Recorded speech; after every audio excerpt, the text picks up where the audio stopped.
사랑하는 성도 여러분, 성경 묵상 시간입니다. 오늘은 고린도전서 5장에서 7장까지를 읽으며 기도문으로 시편 22편을 함께 읽게 됩니다. 고린도전서의 내용을 살펴보면 바울은 고린도전서 1장에서 4장까지 해서 고린도 교회 내의 분쟁에 대하여 다루었습니다. 그런데 이제 5장에서는 주제를 달리하여 고린도 교회 내의 성적 부도덕과 이에 대한 교회의 무관심을 다루고 있습니다. 즉 바울은 5장에서 고린도 교인들 간에 자행되고 있는 근친상간의 죄에 대하여 책망하며 바른 교훈을 주고 있는 것입니다. 그는 먼저 교회가 그 같은 일에 대하여 충실하게 대처하지 못한 것과 범죄자를 교회에서 제명시키지 않은 것에 대하여 책망하고 있습니다. 다음으로 그는 성도들이 지녀야 할 순결한 삶을 유월절 절기 때 먹는 누룩 없는 떡에 비유하면서 고린도 교회에 대해서 누룩을 제거할 것을 촉구하고 있습니다.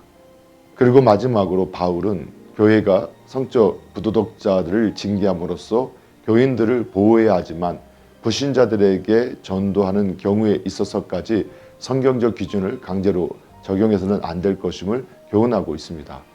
이와 같은 5장의 메시지는 윤리적인 기준이 모호해지고 성풍속도가 점점 악한 쪽으로 길어져 가고 있는 오늘날에 있어서 꼭 귀담아 들어야 할 생활 지침이라 할 수 있습니다.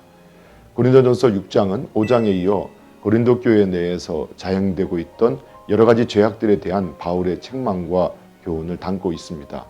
6장에서 지적되고 있는 고린도 교회의 죄악은 크게 두 가지로 구분할 수 있는데 하나는 교인들 간의 그릇된 소송 문제들이고 또 하나는 음행에 관한 것이었습니다. 그런데 바울은 소송 문제에 있어서 먼저 교인들이 자체적으로 해결할 수 있는 문제를 세상 사람들의 판단 아래로 가져가는 것을 책망한 후 교인들이 피차 송사하기보다는 차라리 손해를 보는 편이 낫다고 교훈하고 있습니다. 다음으로 바울은 성도들의 몸은 그리스도의 지체이자 성령의 전인 사실과 음행하는 자는 자기 몸에게 죄를 범한 것이라는 사실을 지적한 후 너희의 몸으로 하나님께 영광을 돌리라고 권고하고 있습니다. 이와 같이 성도는 자신의 육체를 즐기고 절제 없는 자유를 만끽하기 위해 이 땅에 존재해서는 안 되며 하나님의 영광과 그분의 몸된 교회를 바로 세우기 위해 존재해야 합니다. 고린도전서 1장에서부터 6장까지의 글에서는 고린도 교회 내의 여러 가지 문제거리에 대한 바울의 책망과 훈계, 권고의 내용이 언급되었습니다.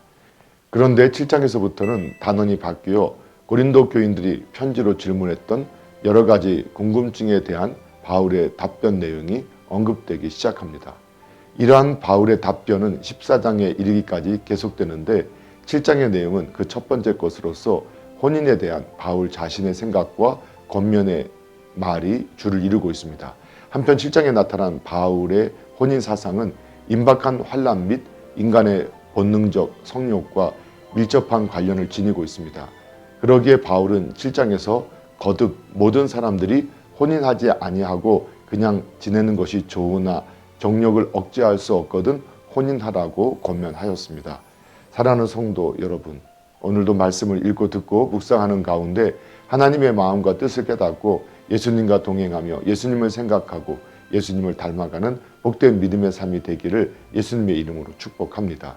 할렐루야.